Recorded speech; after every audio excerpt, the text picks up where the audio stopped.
آج سے ایک صدی قبل کیا ہوا تھا کہ آسٹریا کے شہزادے کو گولی مار دی گئی؟ 3 برے اعظموں تک پھیلی سلطنت عثمانیہ کا خاتمہ کیسے ہوا؟ خلافت عثمانیہ کو گرانے میں یہودیوں کا کیا کردار تھا؟ لوزان معاہدہ کیا تھا؟ کن طاقتوں کے درمیان ہوا اور کیوں کیا گیا؟ میں ہوں عرفان الحق اور آپ دیکھ رہے ہیں دی نوبل ہسٹری۔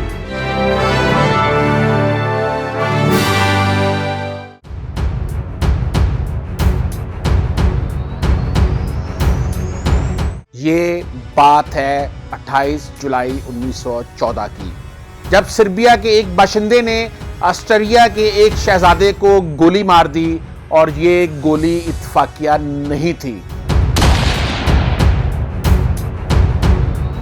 بلکہ ایسا باقاعدہ ایک سوچے سمجھے منصوبے کے تحت کیا گیا۔ جرمنی نے آسٹریا کو سپورٹ کیا اور انہوں نے سربیا کے خلاف اعلان جنگ کر دیا، اور یہ آغاز تھا پہلی جنگ عظیم کا۔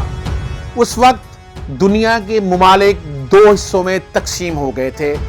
ایک گروپ میں برطانیہ، امریکہ، آئرلینڈ، فرانس، روس، اٹلی اور سربیا، جبکہ دوسرے گروپ میں جرمنی، آسٹریا، ہنگری، بلغارین اور سلطنت عثمانیہ شامل تھے۔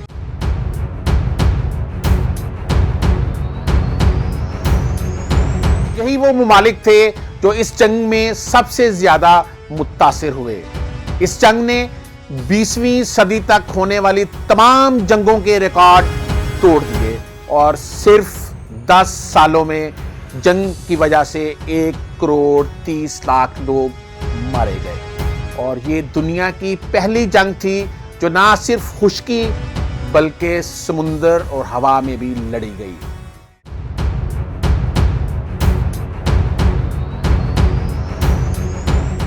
جنگ کے شروع میں عثمانی، جرمن اور ان کے اتحادی طاقتور رہے، لیکن پھر 3 سال بعد معاشی طور پر یہ ممالک کمزور ہونے لگے، اور سلطنت عثمانیہ کو بہت سارے علاقوں سے شکست کا سامنا کرنا پڑا، اور پھر بالآخر جرمنی کی درخواست پر 1918 میں جنگ بند ہو گئی۔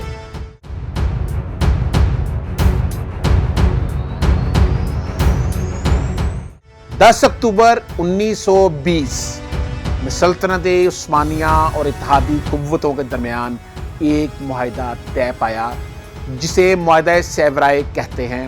اس معاہدے پر سلطنت عثمانیہ نے دستخط تو کر دیے، مگر اس وقت کی تحریک نے اسے تسلیم کرنے سے انکار کر دیا، اور یوں یہ معاہدہ اپنی موت آپ مر گیا۔ لیکن عثمانی حکومت کا ایک سپہ سالار جس کا نام مصطفیٰ کمال پاشا تھا، اس نے ترکی کی آزادی کا اعلان کر دیا۔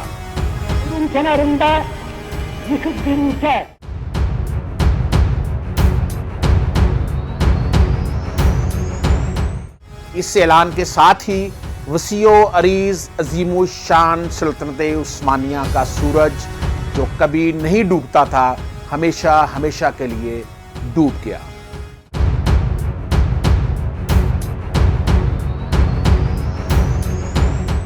ترکی 1920 میں ہی سعودی عرب، جس کو اس وقت حجاز کہتے تھے، اسے اور آرمینیا کو آزاد ملک تسلیم کر چکا تھا۔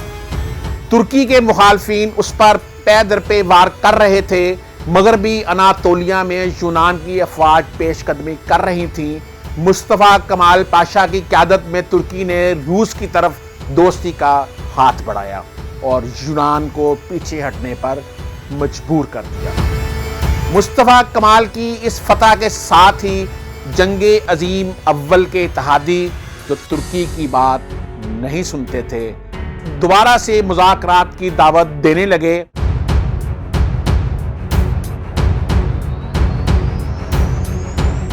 24 جولائی 1923 کو سوئٹزرلینڈ کے شہر لوزان میں ایک معاہدہ ہوا، جس کو معاہدہ لوزان کے نام سے تاریخ میں یاد رکھا جاتا ہے۔ دراصل یہی وہ معاہدہ ہے جس کے ذریعے 100 سال کے لیے ترکی کے ہاتھ پیر باندھ دیے گئے۔